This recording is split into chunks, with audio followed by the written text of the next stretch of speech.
Well, the scale is quite huge, actually. As a matter of fact, the national statistics has said that close to 70% of the workforce are in the informal sector.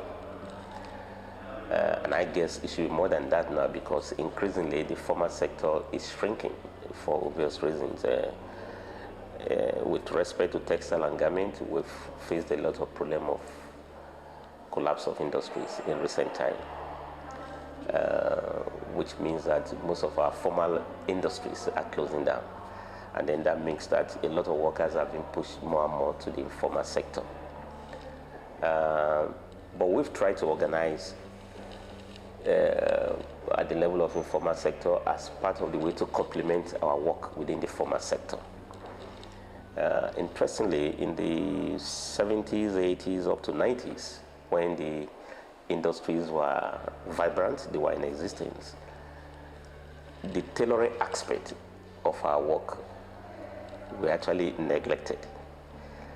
And that is where the informal sector or workers are in large number.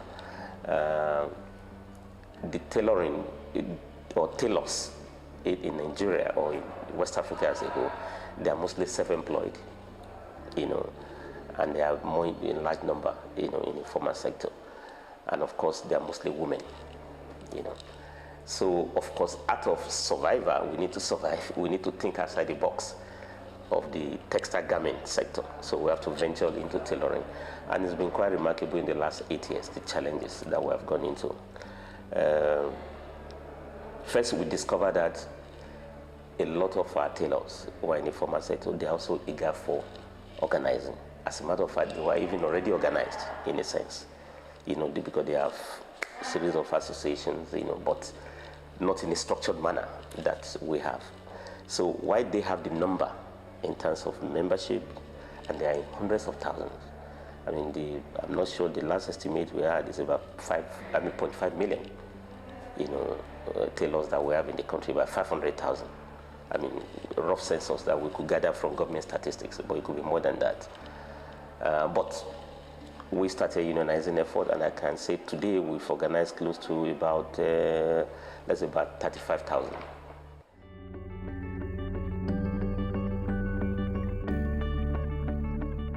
As I've told you, by the nature of our union, we're supposed to be the one to organize them by law, labor law, because Nigerian labor law defines which union can be present in different sectors. So we're a National Union of Textile, Garment and Tailoring Workers.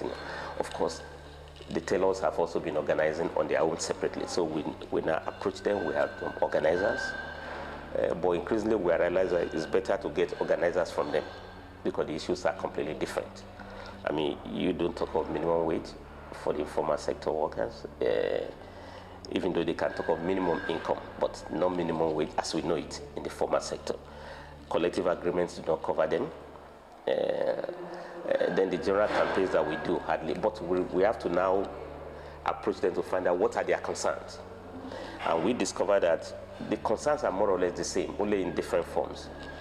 They face a lot of harassment, by the state authorities that collect taxes, multiple taxes imposed on them, so it's difficult for them to operate. And now they don't have a voice. We provide voice for them, because we are rooted in the community and we are structured. And of course, we're also part of bigger affiliation, including IndustriALL. I mean, now they know of IndustriALL and they know that they are part of a global movement. And that makes them to come enthusiastically to join us.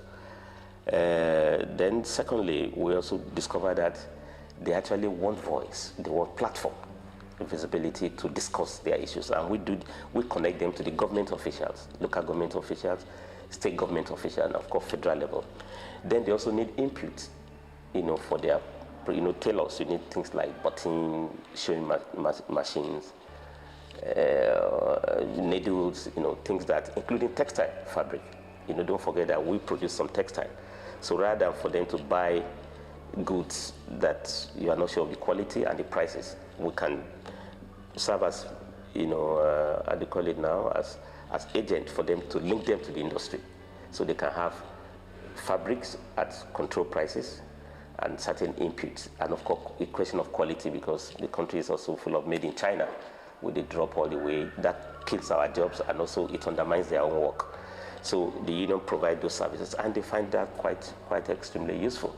And that means the enthusiasm now to join the union has become more great. And what we even find useful is that they've now reinforced our own campaign, because they have the number. There are many. I mean, I've told you hundreds of thousands. I mean, we are generally smaller. I mean, our population, the membership figure in the textile garment now is just about 50,000, which is almost the same number we have unionized from the formal sector. I mean, you can see. So we also get them to support our campaign in large number. Recently, the two major campaigns we had on the Decent Work Day, that's the Precarious Workers Day. If you watch the tape very well, the pictures, good number of informal sector workers are many there. And we have to link there. We also have to redefine precarious work, not to just include hours of work for the formal sector worker, but also include the plight of informal sector workers, which means you have to work in a place that is decent and is protected. You know, and they have been quite useful to support us in this campaign number. Now, the challenge we have is to see how we can develop a series of services for them in a way that it's not just that they join, but they must be retained at work. Then, secondly, how do they pay union dues? You know, because for the formal sector workers, it's very easy to get paid directly from your pay slip when you work. Now, for the informal sector workers, how do you pay? You know, and that raises a lot of challenges for us, because the payment has been regular as we have for the formal sector. And some of our workers in the formal sector are asking, where is the check? Where are they bringing the check? I mean, as if we are spending more money on them than we are getting in return. But we need to be a bit more creative. And I realize now that when you have services which the informal sectors find valuable, they are willing to pay for them. Now, we have annual educational programs which we open it up for them in the last 3 years. And it's amazing the way we reduce the price initially, you know, maybe by a quarter of the fees coming from the formal sector. Now we've increased it gradually, and they are paying. You know, they themselves pay because they are eager for education, you know, on organizing, on things that affect them. And that also changed our curriculum, because now we have to bring issues that affect them, such as how do they get loans, credit at a cheaper rate for them to source input for their businesses, you know. So that's it at that level. Then when we also have conference, now we are going for our national conferences, we also want delegations from them. And now that's at the point of entry, we ask them to pay for participation, and they pay. They raise resources because they also want to have a voice in the union. So I think, I don't know, this way IndustriALL have to assist us. How do we have creative ways to get them to pay for services that union renders? And I discovered that they can also pay, and possibly pay better. And that creative way we thought of it is also that, don't forget that we are not just workers, we are citizens of the state. And in Nigeria, they are located in different states where they are major stakeholders. Now, when we have programs, we need to approach the government, since first, they need their votes, they need their support in elections, and they also need their skills, you know, because these are self-employed people who are adding value. So anytime we have a program, we have to approach their governors to say we have a program and we need support for them. So the authority of our union makes them to giving some resources, which in turn help us to mobilize them for many of our activities.